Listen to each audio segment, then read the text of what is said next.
Evangelho de Lucas, capítulo 23. O julgamento de Jesus diante de Pilatos. Então, todo o conselho levou Jesus a Pilatos. Começaram a apresentar o caso. Este homem corrompe o nosso povo, dizendo que não se deve pagar impostos ao governo romano e afirmando ser ele próprio o Cristo, o rei. Então Pilatos lhe perguntou: "Você é o rei dos judeus?" Jesus respondeu: "É como você diz." Pilatos se voltou para os principais sacerdotes e para a multidão e disse: "Não vejo crime algum neste homem." Mas eles insistiam: "Ele provoca revoltas em toda a Judéia com seus ensinamentos, começando pela Galiléia e agora aqui em Jerusalém." "Então ele é galileu?" perguntou Pilatos. Quando responderam que sim, Pilatos o enviou a Herodes Antipas, pois a Galiléia ficava sob a sua jurisdição, e naqueles dias ele estava em Jerusalém.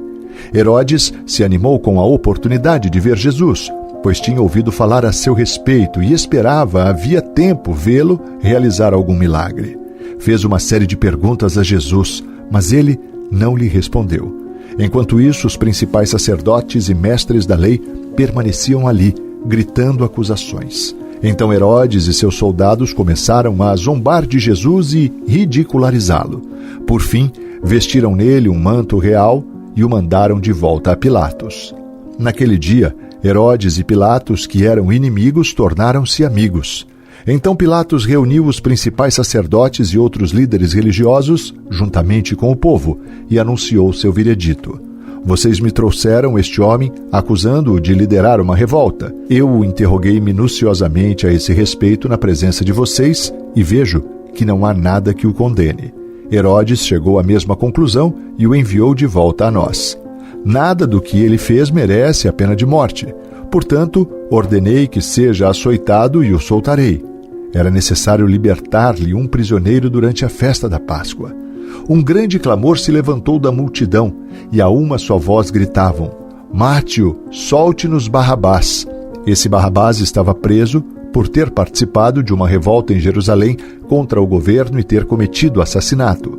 Pilatos discutiu com eles, pois desejava soltar Jesus. Eles, porém, continuaram gritando: "Crucifique-o, crucifique-o."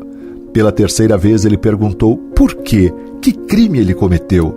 "Não encontrei motivo para condená-lo à morte, portanto, ordenarei que seja açoitado e o soltarei."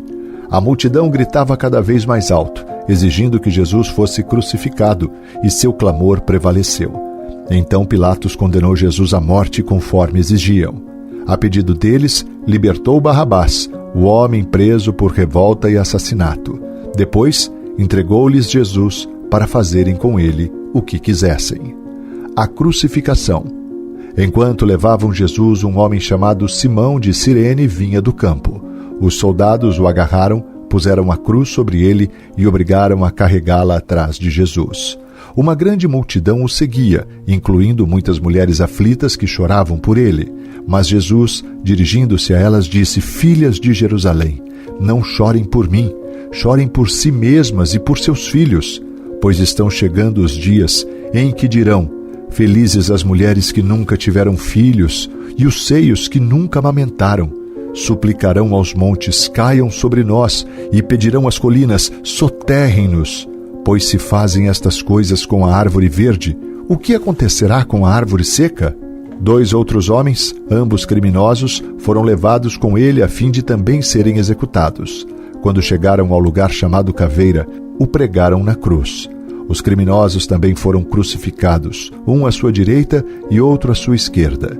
Jesus disse: "Pai, perdoa-lhes, pois não sabem o que fazem." E os soldados tiraram sortes para dividir entre si as roupas de Jesus.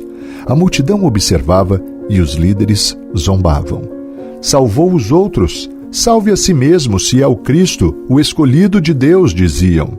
Os soldados também zombavam dele, oferecendo-lhe vinagre para beber. Diziam: "Se você é o rei dos judeus, salve a si mesmo." Uma tabuleta presa acima dele dizia: "Este é o rei dos judeus." Um dos criminosos, dependurado ao lado dele, zombava: "Então você é o Cristo? Salve a si mesmo e a nós também." Mas o outro criminoso o repreendeu: "Você não teme a Deus, nem mesmo ao ser condenado à morte? Nós merecemos morrer por nossos crimes, mas este homem não cometeu mal algum.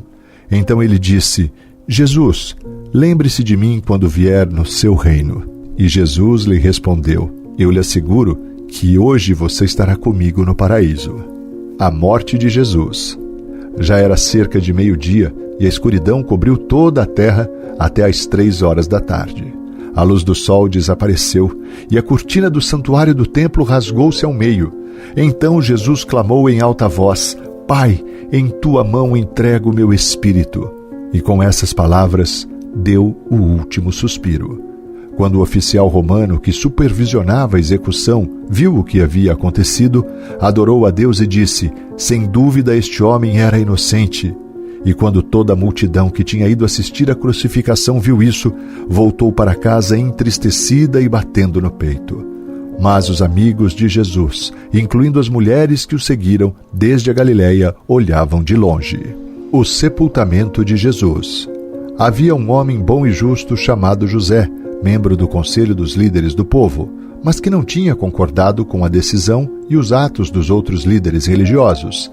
Era da cidade de Arimateia, na Judéia, e esperava a vinda do reino de Deus. José foi a Pilatos e pediu o corpo de Jesus. Desceu o corpo da cruz, enrolou-o num lençol de linho e o colocou num túmulo novo, escavado na rocha.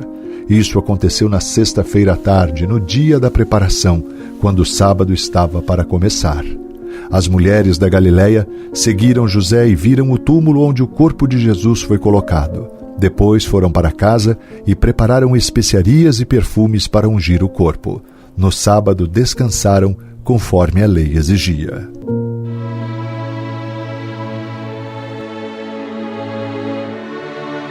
Ó Deus poderoso, santo e bendito, louvado seja o teu nome, Senhor.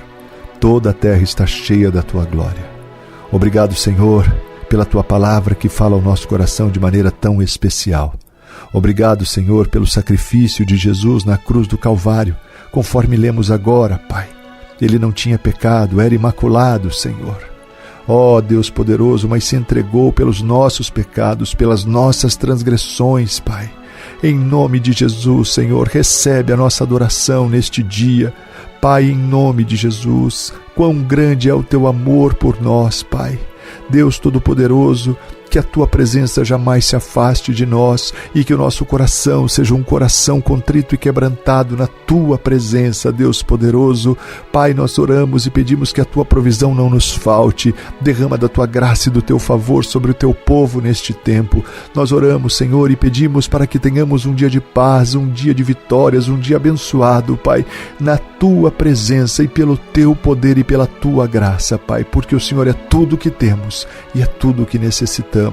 Oramos agradecidos no poderoso nome de Jesus Cristo de Nazaré, nome que é sobre todo nome no céu, na terra e debaixo da terra. Amém e amém. Louvado seja o nome do Senhor.